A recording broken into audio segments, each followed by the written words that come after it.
যে ছাত্ররা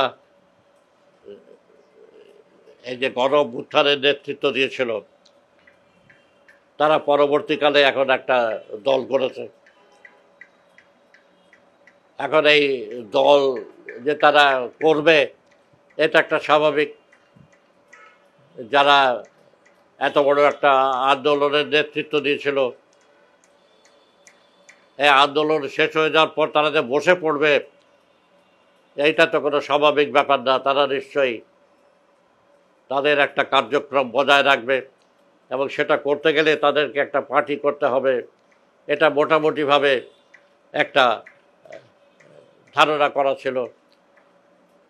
এখন দেখা যাবে যে ছাত্ররা যে রাজনৈতিক দল করলো, এই রাজনৈতিক দল নিয়ে মানুষ যতটা আশা করেছিল সেরকম কিছু এখন দেখা যাচ্ছে না। এবং এদের চরিত্র যেটা, অভ্যুত্থানের আগে তারা তো সাধারণ ছাত্র ছিল, মেসে থাকতো, এখানে সেখানে থাকতো, হ্যাঁ, টাকা পয়সা ছিল না। দেখা গেল যে এই অভ্যুত্থানের পরে হঠাৎ করে তারা অসম্ভব রকম টাকা পয়সার মালিক হয়ে গেল। 1952 সালে যে আন্দোলন হয়েছিল ছাত্রদের, আন্দোলনের পর ছাত্ররা কোনো টাকা পয়সা পেয়ে বড়লোক হয়ে যায়নি। যে অবস্থা ছিল সেটাই ছিল, খারাপ ছিল। এইখানে হলো কি, ছাত্ররা এই অভ্যুত্থান ঘটানোর পরে তাদের সাথে এই দেশের যে বড় বড় যে শিল্প ব্যবসায়ী প্রতিষ্ঠানগুলো, যত রকম এখানে বড় বড় ব্যবসা বাণিজ্য প্রতিষ্ঠান আছে, তারা কিন্তু এই ছাত্রদেরকে টাকা দিচ্ছে। প্রথমেই দেখা গেল আশ্চর্য ব্যাপার, যে এই ছাত্ররা যে তাদের দল করলো, এইটা দল করার সময় তারা যে ঘোষণা দিল দল করা, সে যে অনুষ্ঠান, বিশাল জাতীয় সংসদ ভবনের সামনে কোটি কোটি টাকা খরচা করে একটা একটা সদ্য গঠিত অর্গানাইজ হতে যাচ্ছে। তারপর দেখা গেল গঠিত হওয়ার পরেই রমজান মাস এলো। তারপরে সবচেয়ে বড় কথা হচ্ছে, তারা ইন্টারকন্টিনেন্টাল হোটেলে বিরাট ইফতার পার্টি, লক্ষ লক্ষ টাকা খরচা করে। এই জিনিসগুলো তো প্রথমেই খারাপ লাগলো। এটা কি, এটা জনগণের যদি একটা পার্টি হয়, তাদের কাজ তো এটা নয়। এবং দেখা গেল তারা যে সব কথা বলছে দেশের পরিস্থিতি সম্পর্কে, সেখানে জনগণের কথা, কৃষকের কথা, শ্রমিকের কথা কিছুই নাই, আজ পর্যন্ত নাই, কিছুই নাই। তারা নির্বাচনের কথা বলছে, তারা এটা সেটা নানা রকম কথা বলছে, ক্ষমতায় যাওয়ার কথা বলছে।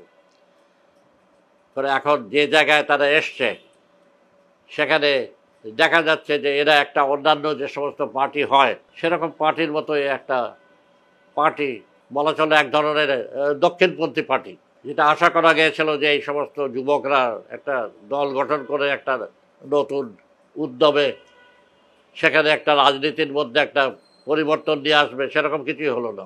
এরা যে রাজনৈতিক দলটা গঠন করেছে, এই রাজনৈতিক দল গঠন করেই প্রথম থেকেই তারা, যেটা বললাম যে কৃষক শ্রমিকের কথা, অবস্থার কথা, অন্য সাধারণ মানুষের কথা, দেশের উন্নতির কথা, এসব কোনো কথাই তাদের মধ্যে নেই। তাদের কথা হচ্ছে নির্বাচন। তারা বলছে নির্বাচনে তারা জয়লাভ করবে মনে করে তারা।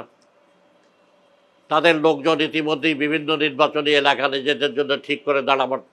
এইটা তো কোনো গণতান্ত্রিক একটা অর্গানাইজেশন, নতুন ছাত্রদের অর্গানাইজেশন পক্ষে চিন্তাই করা যায় না। কিন্তু তাদের মধ্যে এই পরিবর্তন। কাজে অভ্যুত্থানের সময়ে তাদের যে চরিত্র ছিল, অভ্যুত্থানের পরবর্তী পর্যায়ে তাদের সে পরিচয় নাই। তারা বলেছে যে তারা দক্ষিণপন্থীও না, তারা বামপন্থীও না, তারা মধ্যপন্থী। এখন এইটা একটা অ্যাবসার্ড কথা। তার কারণ মধ্যপন্থী বলে কিছু নাই, হয় তোমাকে বামপন্থী হতে হবে, নয় দক্ষিণপন্থী হতে হবে বেসিক্যালি। এবং এই রাজনৈতিক দলটি যে পর্যায়ে এসে দাঁড়িয়েছে, সেখানে দেখা যাচ্ছে তারা বিপুল পরিমাণ অর্থ খরচ করছে। যেমন দেখা গেল তাদের একজন নেতা নিজের গায়ে যাচ্ছে 100 মোটর গাড়ি নিয়ে, 100 মোটর গাড়ি নিয়ে ঢুকছে গায়েতে। এটি কি চিন্তা করা যায় যে ছাত্রদের একটা নতুন সংগঠনের নেতা সে গায়ে 100 মোটর গাড়ি নিয়ে ঢুক? কাজে যেটা মানুষ যেটা আশা করেছিল যে এই ছাত্ররা এরকম একটা আন্দোলনের নেতৃত্ব দিয়ে তারপর একটা দল গঠন করলে একটা গণতান্ত্রিক একটা দল দাঁড়াবে, সেরকম কিছু এই ছাত্র দলের মধ্যে দেখা যাচ্ছে না। এদিক দিয়ে মানুষ যে আশা করেছিল সে আশা তাদের ভঙ্গ হয়েছে বলা চলে।